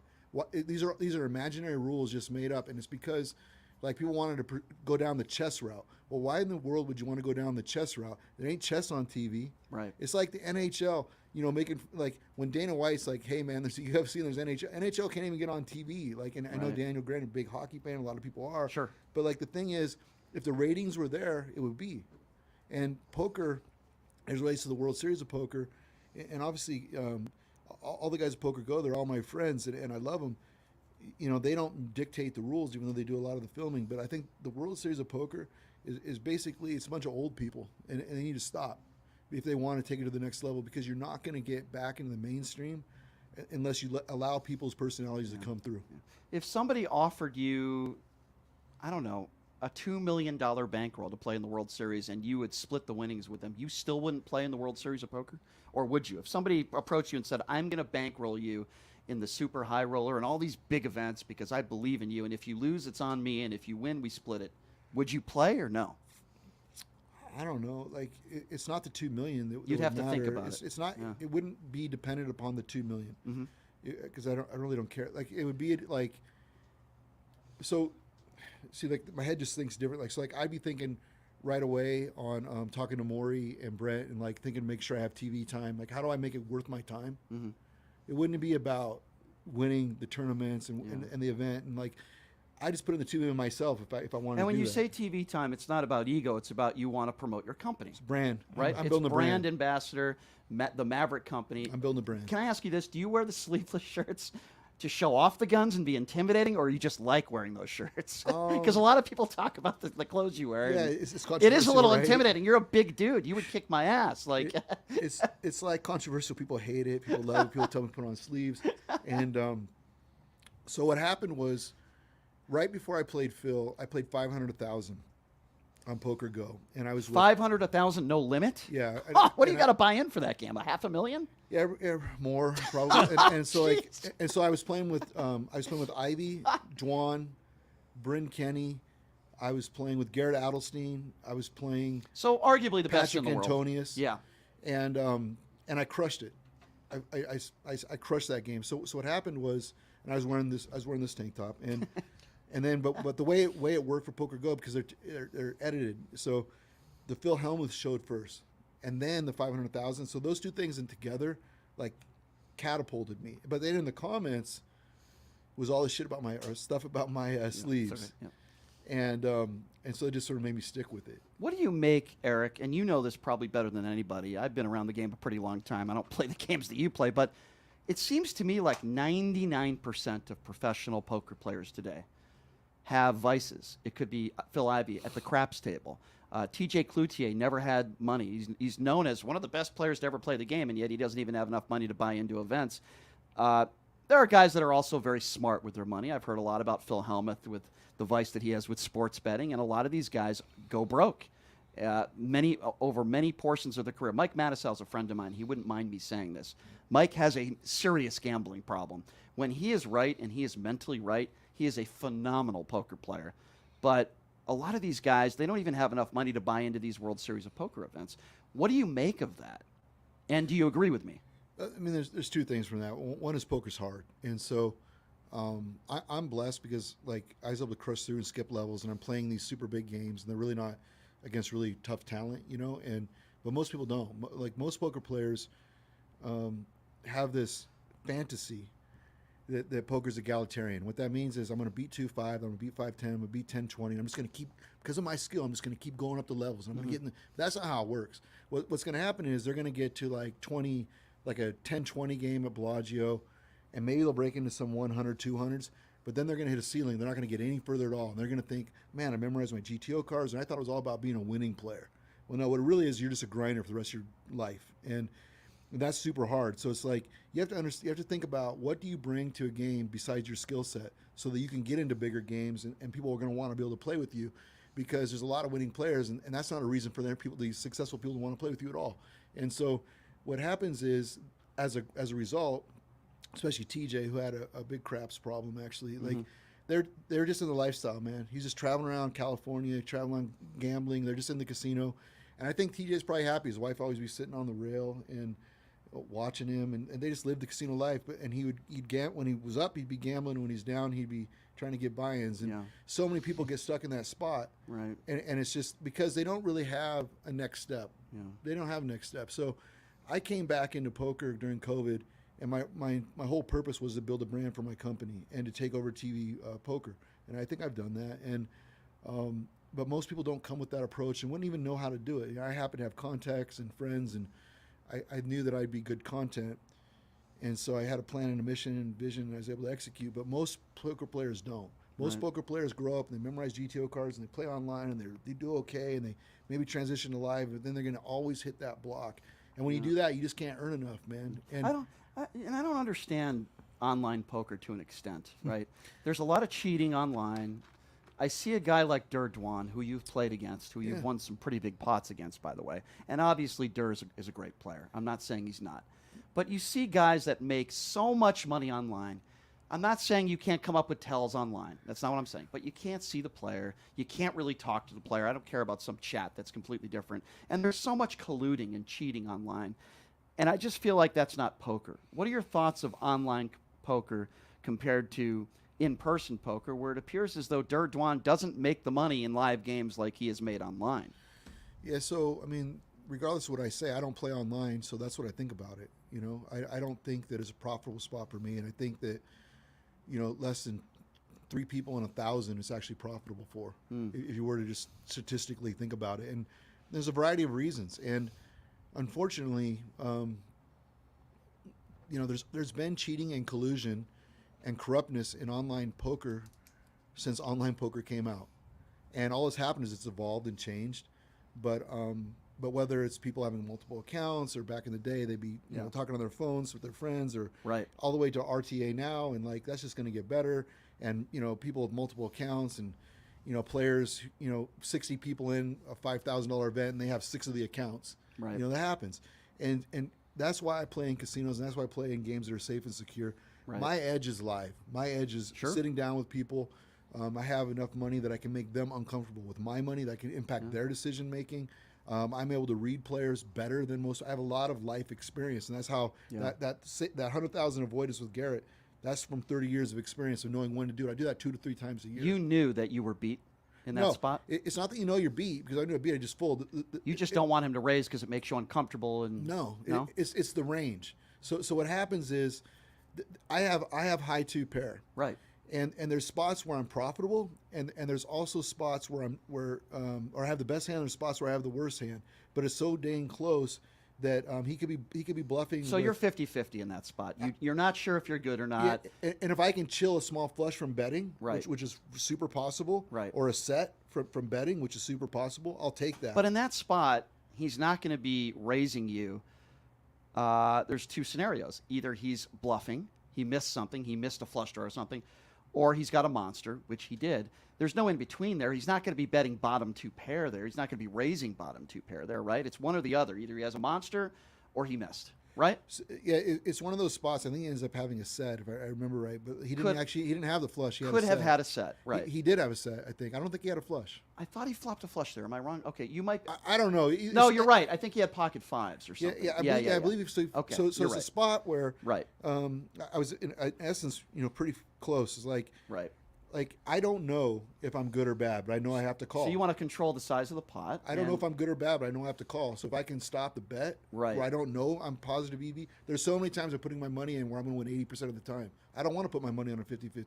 Of course, good poker players like Phil Hellmuth in a tournament say they brag about the fact that they didn't have a coin flip or they didn't put their money in. Right? You never want to do that. Hellmuth, like I saw him playing with Ivy the other day in the 50, and Ivy has ace queen facing a 3-bet. He 3-bets Hellmuth back. Hellmuth has 10s. Hellmuth folds pre-flop.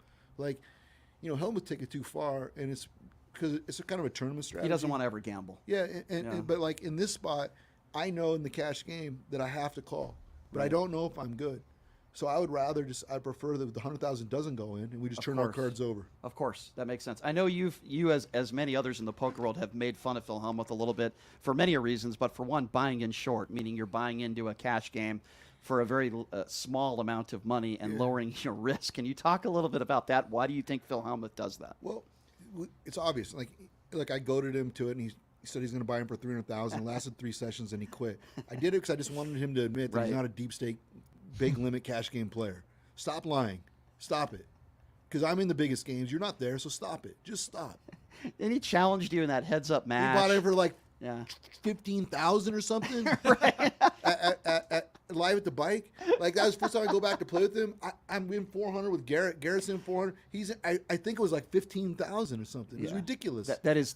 Why does he do that? Why? He's got money. He does right? this profitable. Look at from a it's not great content, and it really makes you look like a bad word. But like the thing is, wussy. But the thing is, like, it's a profitable strategy. So like, if the truth is, if you're a sniper and if you do buy in shallow and it controls variance and like. There's all these arguments for it, but I'll tell you what, it's not. It's not great content, and it's not. It's not. And I don't play with players like that. Yeah, I agree. All right, so Eric, who's the most overrated poker player in the world, in your opinion? Like for what? Like cash or both? Like, who do you think is the most overrated player that everybody talks about in the poker world, like he's some sort of king or genius, and you've played against this person, and they're just not very good? Like, who would you say that would be? This is your time. I mean, you know what? I think that Patrick Antonius is the biggest nit on the face of the earth. And the fact that he took my $1 million and ran around Monaco and played in Triton, jet setting with my money, is an embarrassment. It's an embarrassment. And when I play with him on the 30th at Bally's, at the Tropicana, I'm going to get my dang money back because Patrick, you've been spending enough of it. Patrick's been around for a long time. He's a close friend of mine. Yeah. He seems like a good dude. I'm not going to call anybody out like that because of all... But you call out all sorts of people. Well, I do.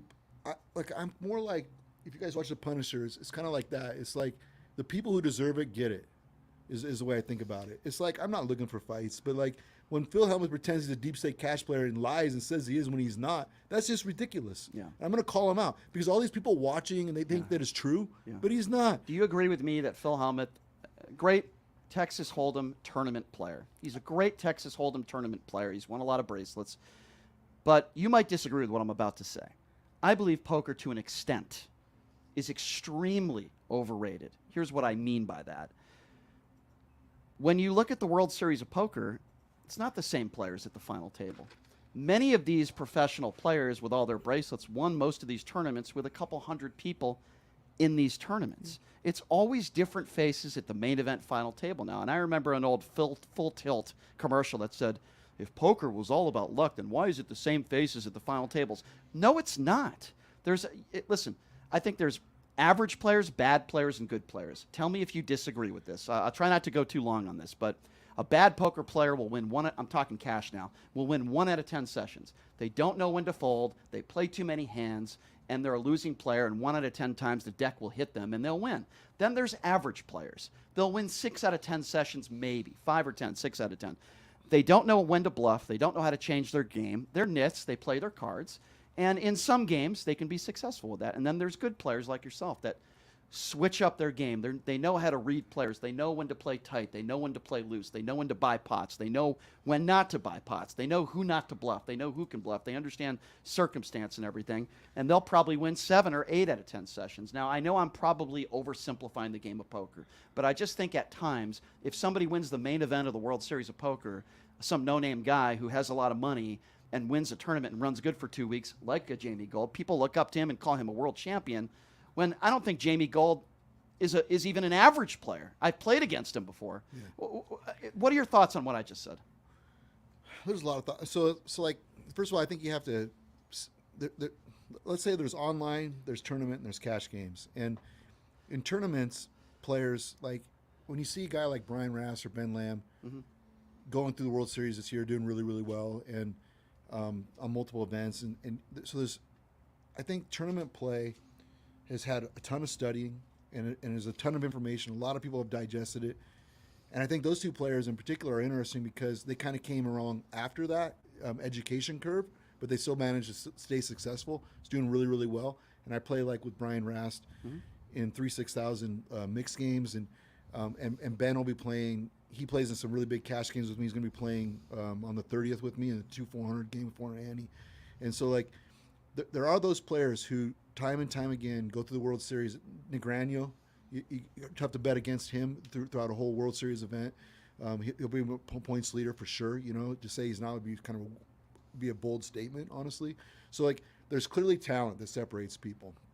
In cash game, I think what happens is it's totally different than tournaments, and so much about being a winning cash game player. And it's hard when you're young, because when you're young, you want to beat everybody.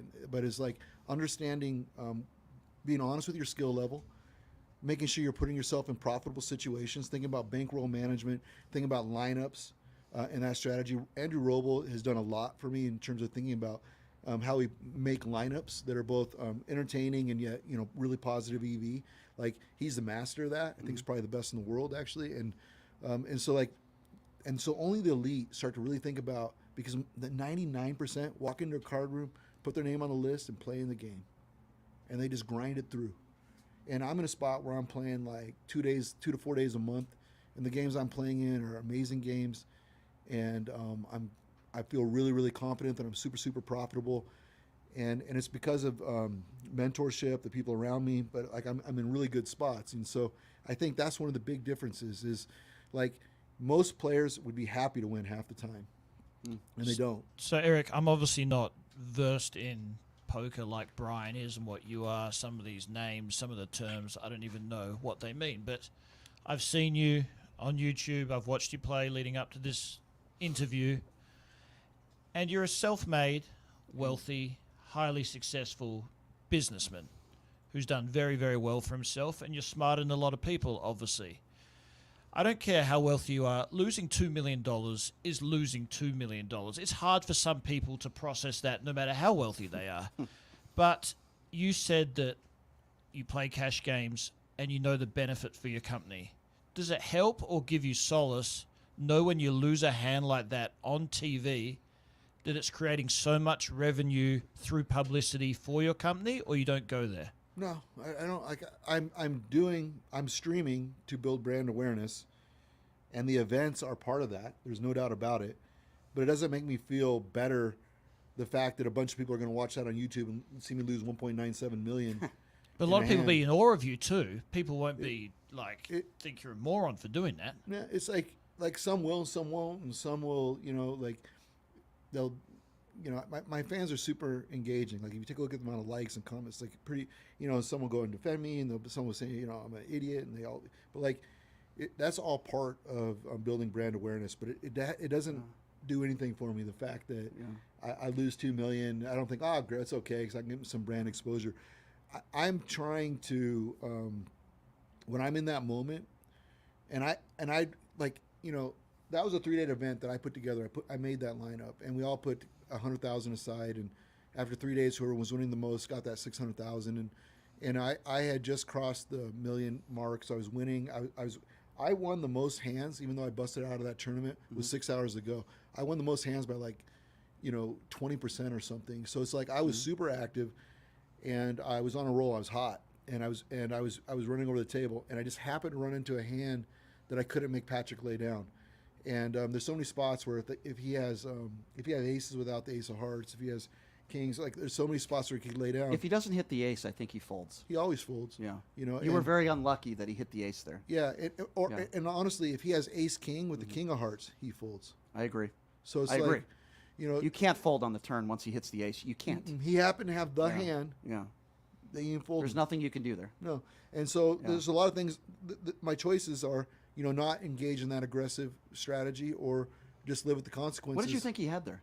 What I believed he had, because of the way the bet texture had gone on both pre-flop to the turn, was I thought it was most likely that he had a heart with ace king. So like the king of hearts. Sense. You could have got him to fold that. And, or he had or he had a pair of like kings or queens, and he was hoping that I would fold because he's representing the ace. He has kings or queens. Once the ace hits, he folds. You don't have to go all in. Well, so what happens is, Yeah. in my head, the way because I play with him a lot, he's not going to just give up if he has kings or queens when the ace hits. Yeah. He's going to represent the ace. Yeah. That makes sense to me. So if he has kings Yeah. with the king of hearts, Yeah. right there. Yeah, that has have you ever been in a physical altercation since you've been playing poker I at the have. table? Yeah, so a few. So like I'm just curious. yeah, so I have two, by the way. So one time Yeah. there was an older player and he was sitting to my left and I'd been beating him all night and it was at Bellagio and he started choking. Bobby's room? No, this was on the elevated area, but Okay. not Bobby's Wait, room. he got his hand and started physically Yeah, he's choking sitting you. there and started choking me, and like the dealer's looking. What did you say to him for him to do that? He just starts choking your neck. I've been tilting him and just stacking him all night. Like So just like yeah, it wasn't a big game. It was like 10-20. He's probably lost like 10,000 or something. Like but came and they're like gonna ask him to leave. I'm like he doesn't need to leave. You just put him across the table or something like because he's bad. Like you don't really want him to leave, and so After he chokes your neck, you definitely don't want him to leave. Even after that. no.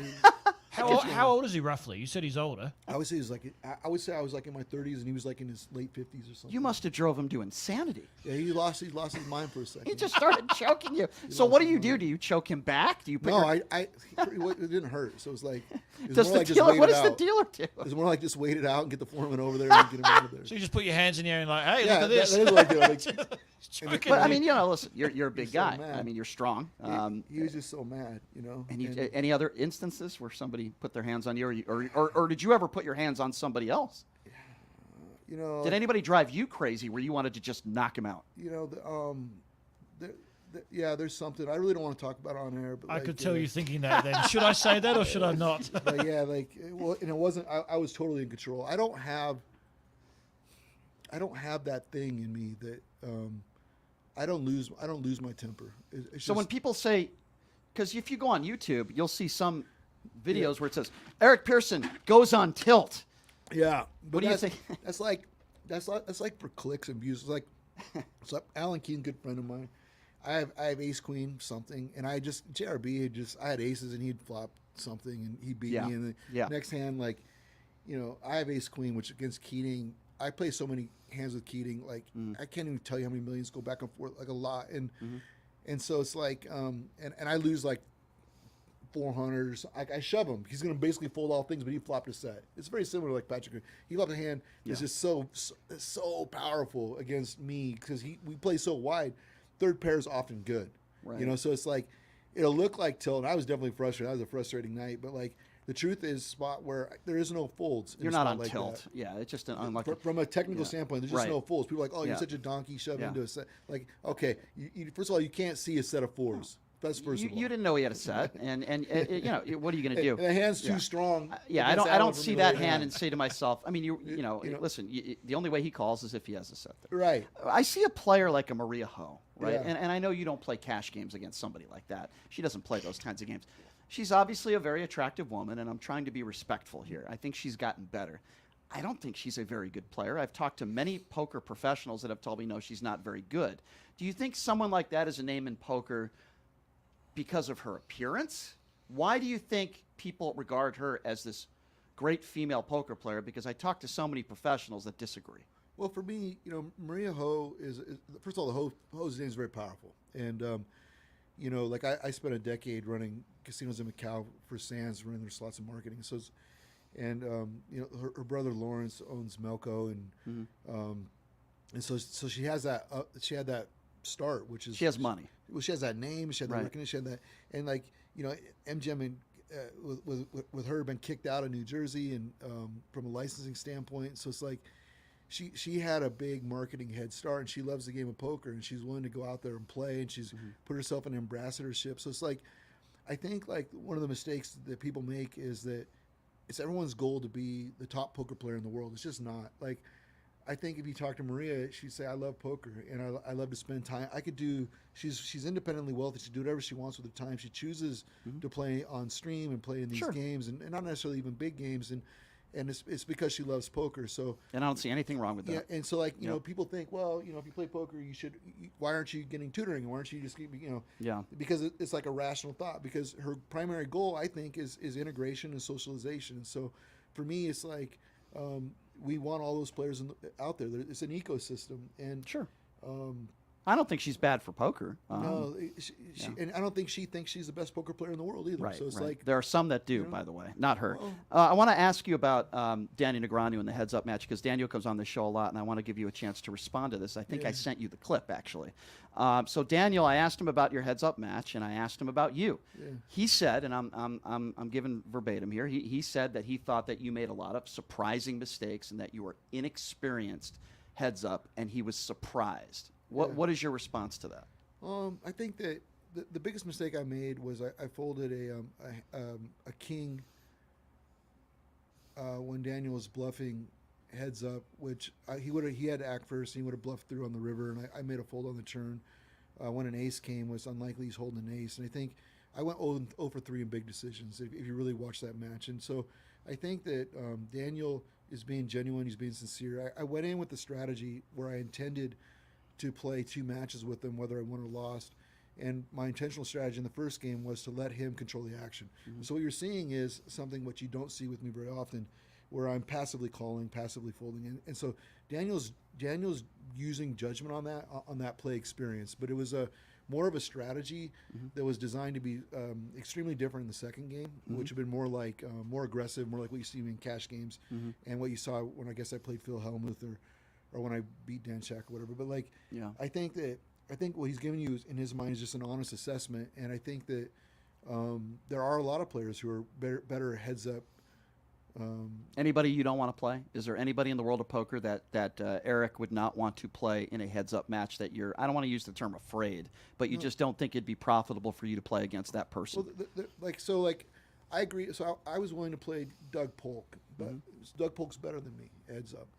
And so if I played Doug Polk, it would have to be inclining blinds, and we'd have to limit the stack, which increases variance. And that would make it closer to a 50-50 match, and I'd want it to be like a best of 3 or 5 or something like that. That makes sense. Yeah. And so it's like, I think part of being a winning poker player is being sane in the evaluation of your skills. So Doug's played infinitely more heads up than I have, and so is Daniel. And I think Daniel was just wrong because Doug was at his peak at heads up, and when he chose to play him. And I think that heads up is a game that I think, in large part, for people who put a lot of effort in, is solved. I think that if you're a truly great heads-up player, you're going to win. And so you're not going to win any particular match, but overall, as you play, you're just going to win. Right, over time. So sure. I can play. I would be happy to play more with Daniel. I had to stop because of some things that were happening with my company, which mainly was layoffs. And so what was happening was, in the state of Washington, I have a bunch of card rooms. Seattle? And so team members are losing a lot of hours, and so it was like 2 things happened at the same time. I was supposed to play match 2 with Daniel, and I was going to go on the $1 Million game at Hustler, and I canceled them both. And I canceled them both because I just think it's good optics. A lot of people are in my company that affects their family, they're losing their job, and I was going to go on stream and buy them for $1 million, or I was going to play Doug Polk or Daniel Negreanu in a heads up right in that moment. Not a good the look. same week. Yeah. I didn't think it was appropriate. I agree. I'm going to go on a stream with Bally's on the 29th and 30th because that's part of Maverick. Like we have, my company has an agreement with them. And I would love to watch that. So it's like, so that's why I didn't do a rematch with Daniel. I think that it's not that I think necessarily that Daniel's that I'm better than Daniel, but I can beat Daniel. And I think Daniel knows that. So like if I were to say he's going to win 60% of the time, he might counter at 63% or something, but he's not going to say he's going to win 80% because it's silly. Makes sense. So let me ask you this. Let's talk about Maverick Gaming and let's talk a little bit about your company.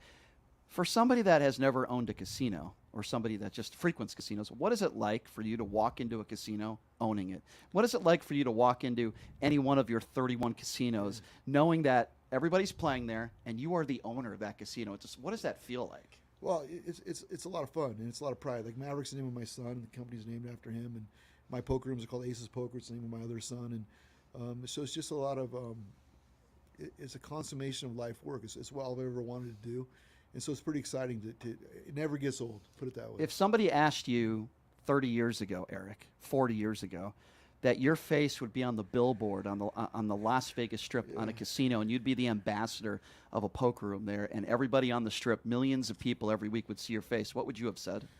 This could sound bizarre, but like I knew I was going to own casinos since I was in first grade. What? And I knew I was going to go to Georgetown Law, and I never worked towards in anything first else. grade. First grade. Oh my God! And I thought the only thing I thought wrong was I thought that I was going to use Georgetown to expedite my career, and then I was going to get into politics. And I thought, really, yeah. So like, Republican or Democrat? I would have been a Democrat back then. I was in Washington, so now it's like a much more complicated answer. So it's like, that's all I ever worked towards. I didn't work towards doing anything else my entire life. And I thought everybody always knew what they were going to do until I had kids. And then I realized nobody knows what they're going to do. You have a lot of kids. 4 kids. Yeah, that's a lot. Yeah. You've been married for how long? 16 years. What is that like for your wife, the life of a poker player? Obviously, you're very well off financially, and you're very smart with your money, and you're a great businessman. But what is that like for your wife to see you lose pots like that on TV? Do you guys ever talk about that? Well, she's been with me for a lot of the rides. So it's like she likes to play poker too. She's a losing player, but she enjoys it, and and she's fine with that. So it's like here's the thing. Like the story with my wife is that she worked for someone who worked for me when I was running a game in a casino in Kansas. I was going to another state. The boyfriend wanted to move back to Vegas. I got him a job in Vegas. And then I didn't see her for a bunch of years. And then I came back to Vegas. I was married to someone else. I was trying to save my marriage. Failed at that. I was playing a big cash game of the World Series of Poker. And she walked up, and I said, man, and she wore a little white tank top. I said, I thought you had a kid. She said, no, I didn't have a kid. I said, where's Sean? Is her ex? And he said, we broke up. I said, we're going to eat. And so we went and ate. And then what happened was after we ate, I said, what do you want to do? She said, let's go play poker, And so we go to the Venetian. She could play 2-5. And we buy they make a game. You were playing 2-5? Well, yeah, and they make a game for me. Put in $1,000. Yeah. And she has $1,000. We sit down. It's a brand new game. She's in this 2-seat. I'm in the 1 seat. And it goes, I go, if I win this hand, you're gonna take me home tonight. She looks down, and she has pocket queen. She says, yeah. So she shoves her. She goes all in. Everyone folds. I go all in, and call. And I have pocket aces. And so you can't make this up. It's like a movie. And she takes me home. And then that was it. So since that day, were you intimate that night, or is that too much of a personal question? No, we were not. We were not intimate that night. Yeah. She was good to a word. Yeah, that's awesome. Yeah. That is such a cool poker romance what a story. I love that. That is so cool. So go ahead. Yeah. From a radio host standpoint, what goes into a decision to buy a casino? And do you look at the location? Do you look at the numbers? What makes you go, I want this casino, I need this casino, what can I do for this casino? Yeah, so when you're purchasing a casino, I've been purchasing existing assets. They weren't greenfield where you build them, so they're already doing EBITDA. So it's really a multiple of EBITDA, what you think you can do better, what you can change to increase the profit. And so you buy existing casinos? Yeah, overall, I've built a few, but in the beginning, I was just buying existing casinos. Yeah, so you look at a casino and say, this might be struggling, but under me, I look at this. So like Windovers, which serves Salt Lake City market, it's right on the border of Utah. It was doing about 4.3 million, and we knew we could do 10 million profit the first year, and that was our first casinos we ever bought, and we ended up doing that. So it's like with that, about $50 million of implied equity. We pledged that equity and bought more casinos. Smart. So we just knew we could improve. How tough is the negotiation with certain casinos? Does it always work with the first number, or goes back and forth a lot? It depends, because there's so many.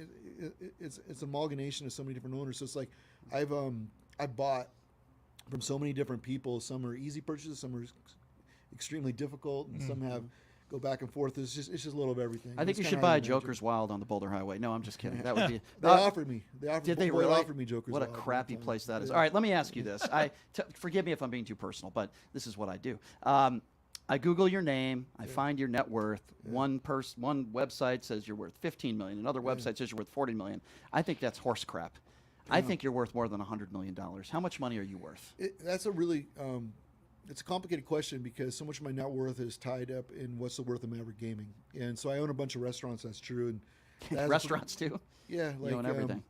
Yeah, so there's a company called Dragon Tiger Noodle Co., which I own. It's right by Cheesecake Factory in Summerlin, and it's partnered with Jet Tila, and it's like Chipotle for noodles. And so that's been blowing up. We have 4 of them built, and I'm building like 15 right now. Is it fair to say, with all your assets and everything you own, You're worth hundreds of millions of dollars.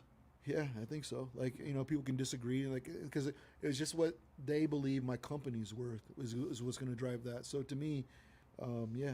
Do you get insulted when you see someone putting on the net that you're only worth $15 million? Somebody said you're worth 15. I'm like, are you nuts? This guy's losing $2 million pots. There's no way.